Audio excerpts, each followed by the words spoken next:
Hello, my name's Corbin, and you're watching episode 2 of my heavily modded Forever world. Previously, we left off on exploring the mountain range behind us, and going ahead and looting a few of the villages for some of the early game materials we'll need. We also decided that we were going to set a base camp here, and I went ahead and kind of decorated it to make it look like an actual camp rather than just throwing some chests around. However, off camera, I got just a little bit done. I went ahead and collected a bunch of ores that we might need to get us started, but I haven't processed them down yet because I want to introduce you to this mod. This mod, known as Tinker's Construct, is actually one of the primary mods I was super excited to play and managed to get ported over. I was going to show the creation of the seared brick and a few of these items, but the problem was that they added a bunch of new books that I didn't quite know what to do with. While we're here and I have a little bit more of an understanding, I can kind of show you what some of this is about. So, Tinker's Construct as a whole is a way to, 1, smelt ores and multiply them by a 2x value, but it's also a way to create better tools in sense of a modular system. And I'll show you a little bit of what I mean here.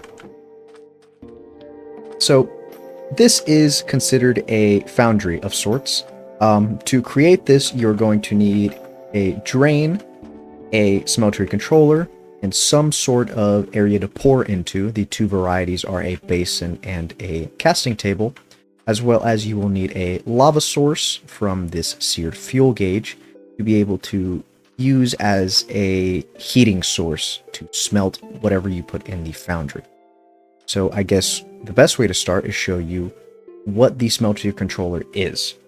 To create a smeltery controller, you are going to need a precursory system. It is a smaller, I believe it explains it to you in this book. Introduction.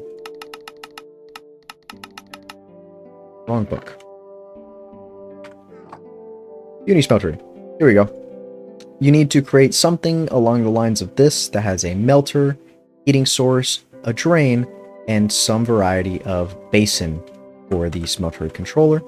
You put a seared brick into the basin, and then you pour some sort of alloy into the basin to create the smeltery controller.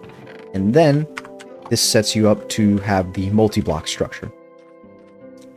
The multi-block structure's interface looks something like this, and you can put ores into the left side or pump them directly into the smeltery controller, and this shows you here the lava gauge. So here we're taking 2 raw iron, and we're going to smelt it down, and you'll see that the quantity that I get in terms of smeltery capacity is actually more than what you'd expect smelting this out of a furnace. So the reason that we do this is so that all of our ores that we do mine are multiplied. Here you see that we have 2 ingots and 6 nuggets. That converts the raw ore to have a little bit extra on top. You might be wondering, how do we get this out? Well, here you're going to need a sequence of casts. So the cast that you can use to get stuff out of it will be the nugget cast or the ingot cast. In which case, in the smeltery, we have 2 ingots, so we'll need to do ingot cast twice, and it creates it there. You see it harden.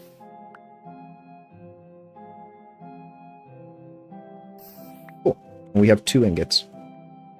Same process applies for the nugget cast, and you do that for every time. You could even put a hopper under these to make the pulling out automatic, and you could put a machine on top that'll automatically click the drain for you, so you don't have to sit here and manually do it the entire time. But for now, creation purposes, this is how it works. The basin actually could be used to pour out as well, but you will need 9 ingots of capacity in here because it pours it out in a block form. Well, how do we get these casts? So there's different casts for different things. In which case, the cast I used was an ingot cast. So how you would do that is using gold, and it takes 1 gold in the fluid's capacity, and you put it on the table the thing that you want to imprint, then you pour 1 ingot's worth of gold over it, and it will formulate the cast for you. The casts are not just specific to the pouring out of ores, they are used for a modular tool system. As you can see here, we have the pickaxe head, the binder, and the tool handle that would be required to create the pickaxe structure, as you can see right here. I went ahead and made a pickaxe to kind of demonstrate what I'm going to be using as one of my early game tools, but here in a little bit we're actually going to go to the Nether and collect some of the better resources. But how this works is you get an encyclopedia here. I'm not going to go through all of it because it's way too many pages, but you can click on the type of material you're interested in using, or maybe click through the book, and it'll tell you all of its attributes and what makes it a good material to make something happen. So for example, let's go search for the amethyst, which is what I made my pickaxe head out of. So this is the key things I look for, is the mining tier and then the mining speed. This just pretty self-explanatory. You can mine the equivalent of a diamond pickaxe, and the mining speed is an arbitrary number of 7, as well as maybe the handle modifiers will vary, but in this case I used bronze as a handle modifier. Let's see if I can find it for you. And this gives me a plus 10% durability and a plus 5% mining speed. And that allows you to customize your tools how you please. Tools are not just the only thing that this is good for, because every tool has a capacity for modifiers. So if I put it into the modifier table, or actually, this is the anvil that you need to put it into, it can explain to you right here what kind of modifiers you have. And there'll be like a little drop down number right in this pickaxe section that tells you the available modifiers you have to put things onto it.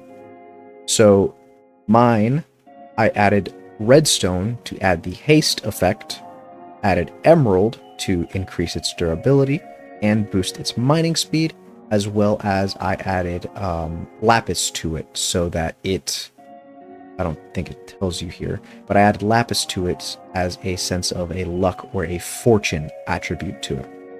And if you hold shift over the pickaxe itself, it shows you what has been done to it in terms of a number stat, so that you can kind of gauge and make better tier weapons.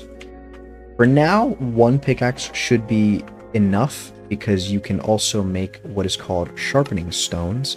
I don't know what page it's on exactly here, but a sharpening stone is something that you can make a cast of, and it is right here, or a repair kit. It used to be called sharpening stone in a previous version, but the repair kit,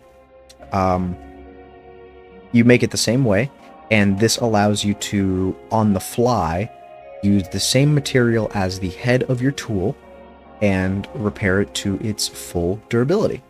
So if I had amethyst bronze repair kits on me, rather than having to take multiple pickaxes, I could just use one of these repair kits on it, and it will bump its durability back up. That makes it really useful for mining in any case. There's also a bunch of other tools you can make that have different attributes and abilities, but to sum up, all I'm going to need for the time being is a singular pickaxe, and I might consider making a hammer. A hammer just mines in an 3x3 configuration. That's the only difference between this and a pickaxe. This mod is one of my favorite mods because it has a ton of variety. I mean, I can't even begin to go through all of these books and pages, but there's different abilities that make different things happen if you wanted to add it, as well as one of the new things I have yet to play with, the armors. Apparently you can make armor types with these alloys. One of the things I particularly wanted to get done in this episode is getting into the Nether. The Nether, the main thing we're going to want from this is a few of the elements for making just slightly better mining tools. I'm looking for cobalt, and I believe there's one other that I'm not exactly sure the name of, but I'll know it when I see it. as well as there's a few other things we're going to need to particularly look out for, and that's going to be blaze rods. That's going to enable me to create ender tanks, ender chests, and I'm probably going to have to make a pump so that I can keep this lava source supplied. But I'm also on the lookout for another fortress, because that will allow me to get, what are they called?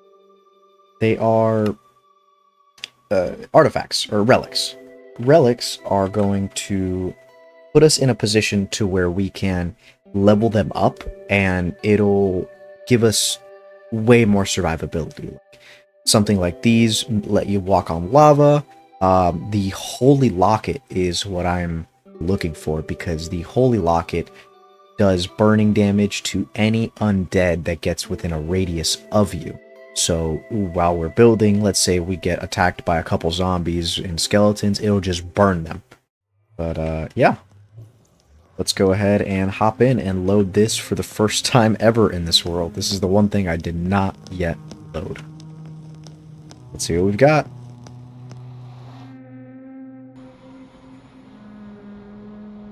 Oh man.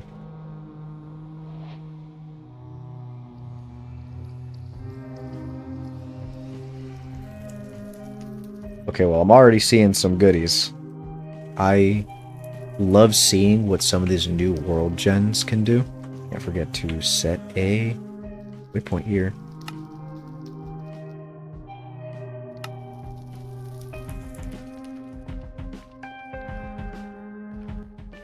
Okay. I gotta be careful here. But our first nether chest. Let's see what we get from it. Please give me the Holy Locket. Okay, that was so upsetting. Yeah. Let's go ahead and clear this out.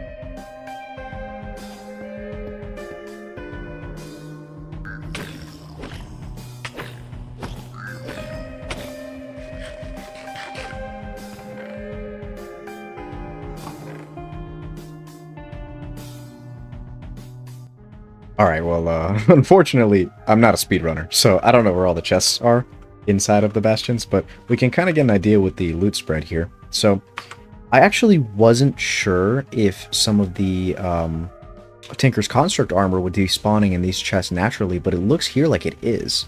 That kind of explains why I was getting that loot table drop. But we got a little bit of Ancient Degree, Smithing Template, and nothing really else here. This was actually kind of a little bit of a lackluster one, but I promise that it will get better. That missed. Okay, well, that was a level 7 spell that just missed completely. Anyways, let's get to exploring a little bit more of this nether, shall we? So here we found one of the ores I was talking about. This is nether cobalt. Cobalt has some of the best properties for mining when I turn it into a tool. Okay, okay, things are getting out of here. Let me get out of here. Back to what I was saying. Cobalt. It's really easy to spot. This is actually one half of a different material called manulin.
Well, I did the exploring that I could. It was really difficult because I don't have nearly as much gear as I should to be exploring everything. Kept breaking armor, I kept running into bastions full of piglins that I couldn't clear, and I won't lie, I died a whole bunch. But I had to return because my pickaxe was getting kind of low, and I actually realized I don't have any more amethyst bronze to repair it. So I'm going to have to do somewhat a sequence of mining so that I could go find some amethyst. But rather than doing that, how about we just cook up some food and go explore a bit more of the overworld, see if we can't find a little bit of amethyst in maybe some villages I haven't found yet. Plan to just kind of go past that mountain range a little bit further back, see what I can find, and hopefully cherry pick a few villages. Maybe I'll even find some of the armorers that'll have amethyst for me. But yeah, we'll get on with that. Before we do decide to head off here, I wanted to show you a little bit of the culmination of loot that we found. This is kind of cherry-picked the best stuff that we got. Nothing insane, but, you know, 64 gold blocks and some netherite as well. But, yeah, these blaze rods are going to be super important to making ender tanks, these kinds, and this will let me transport fluids as well as ender chests. This will help me transport any kind of block for my farms and factories.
Well, that's pretty awesome. We found one of these cool structures here. This seems to be like a pyromancer tower, which is the name of the guy that attacked me in there. This allows us to not just survive fire, but I also think this is like lava immunity as well, because, you know, fire damage and lava ticking is the same thing. So I believe now I could just swim in lava, so the Nether has now become a lot safer of a place with this ring. That's pretty exciting. As well as we found just a little bit of amethyst, so this should set me up for a bit more repairs on my pickaxe.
So I stumbled across this structure. It's something I've never seen before. I wonder if that's a beacon, because that's not a waypoint. That's a beacon, that'd be awesome, but that also probably doesn't mean that this is going to be an easy take.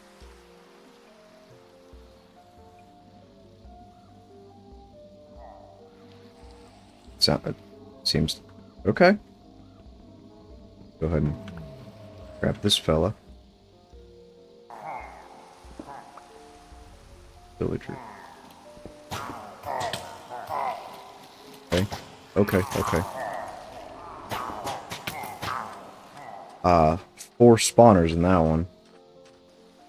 Well, I'll take it. I'll definitely take getting a beacon. This is a really cool structure, by the way. There's one of those sky ships. So these are really cool. They do have high tier loot, however, they are completely surrounded in spawners that spawn custom mobs. They're cool to see, but they're just flying throughout the skies.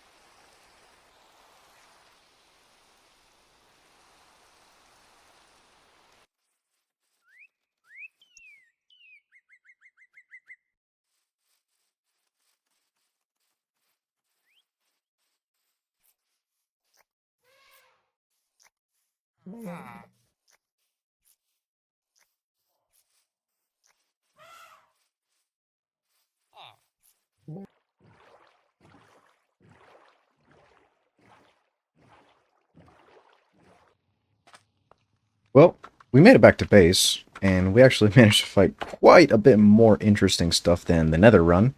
However, now I'm posed with my next problem. Where am I going to store it all?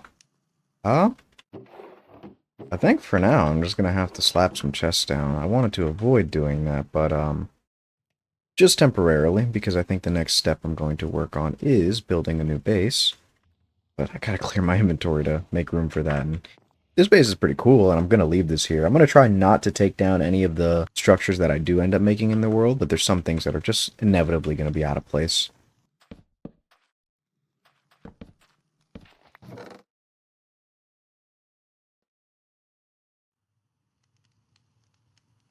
Alright.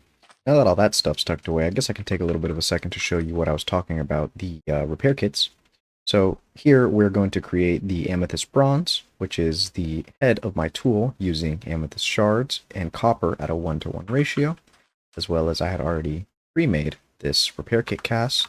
It even tells you the material cost. That was just a complete oversight. I thought it was 1 ingot per repair kit, but it's 2. You put it in the casting template, and here we have 4 ingots of the amethyst bronze. Pour them into the repair kit mold. You get a repair kit. Now this, you should be able to just put into your crafting slot, and you get a good chunk of durability back. Every tool pretty much works like that with a repair kit. While we were exploring, I had a pretty cool idea. It was actually more just a block palette I want to use. I was really interested in this witch hazel log and the ebony logs, this one being a very dark color and this one being green.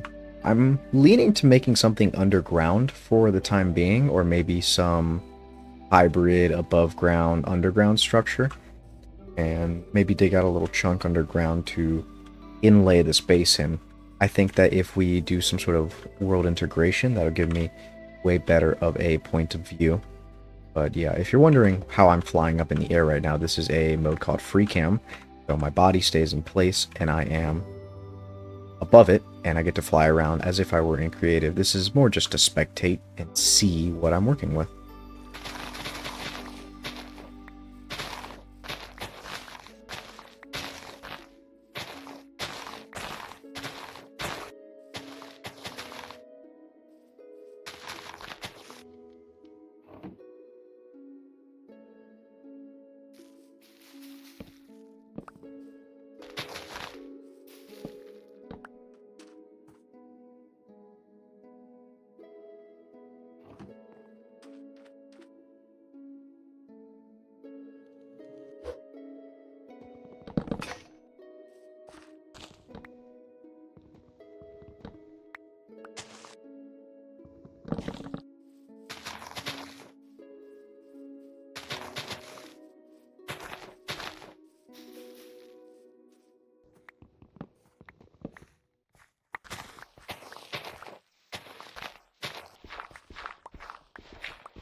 That seems to be about all the time I set aside for this episode. Hope you enjoyed and learned a thing or two about Tinker's Construct, as well as enjoyed exploring some of the cool nether biomes and overworld biomes with me. I think off camera I'm going to do a little bit of the underground excavating and collecting of resources so that in the next episode we can get into building the base. But anyways, thanks for watching. Bye-bye!